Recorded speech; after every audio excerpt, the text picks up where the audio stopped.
Madam ఇది మొన్న సింహాచలంలో గోడ కూలి 7 చనిపోయారు. ఆ గోడ కూలడానికి కారణం జగన్మోహన్ రెడ్డి. జగన్మోహన్ రెడ్డి నాణ్యమైన గోడ కట్టించలేదు అప్పట్లో అన్నారు. అసలు ఏం జరిగిందంటారు సింహాచలంలో?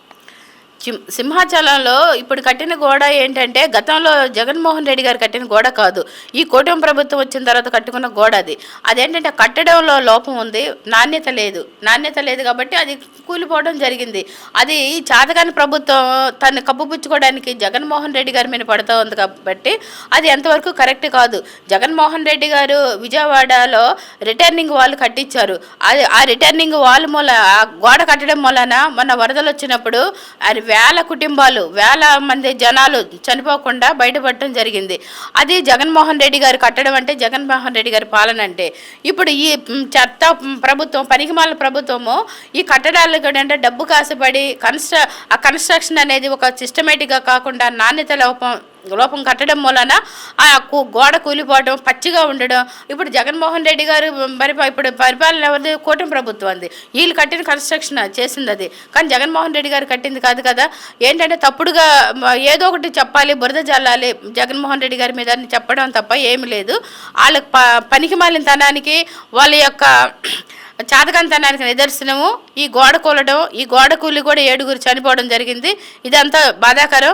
కనీసం వెళ్ళి వాళ్ళు ఇంతవరకు కూడా ఒక్కళ్ళు కూడా పరామర్శించలేదు, మళ్ళీ ఎక్స్గ్రేషియా ప్రకటించలేదు. ఇదంతా చాతకాని ప్రభుత్వానికి నిదర్శనం. కానీ పవన్ కళ్యాణ్ గారు కూడా ఏమైనా స్పందించారంటారా, స్పందించలేదంటారా ఈ విషయంలో? ఇంతవరకు పవన్ కళ్యాణ్ కానీ, లేదంటే చంద్రబాబు కానీ, లోకేష్ కానీ వెళ్ళి ఆ చనిపోయిన వ్యక్తుల కుటుంబాలను పరామర్శించడం కానీ, పలకరించడం కానీ, లేదంటే వాళ్ళకి ఎక్స్గ్రేషియా ప్రకటించడం కానీ ఇంతవరకు చేయలేదు.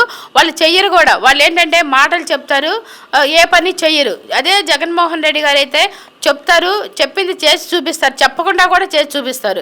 ఈ కూటమి ప్రభుత్వం ఏంటంటే అన్ని ప్రగల్భాలు పలకడం తప్ప, ఉత్తర కుమారుని ప్రగల్భాలు పలకడం తప్ప ఏ పని చెయ్యరు. చేయడం కూడా వీళ్ళ చేతరాదు.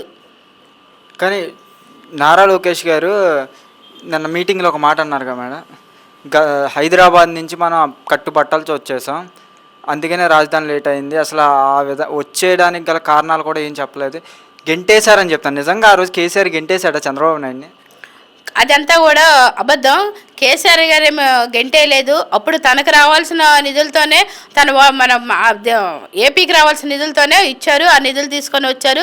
తాను అక్కడి నుండి కట్టుబట్టలు తెరవడానికి కారణం ఏంటంటే, కారణం ఇది కాదు. ఓటుకు నోటు కేసులో చంద్రబాబు నాయుడు గారు అరెస్ట్ అయ్యారు.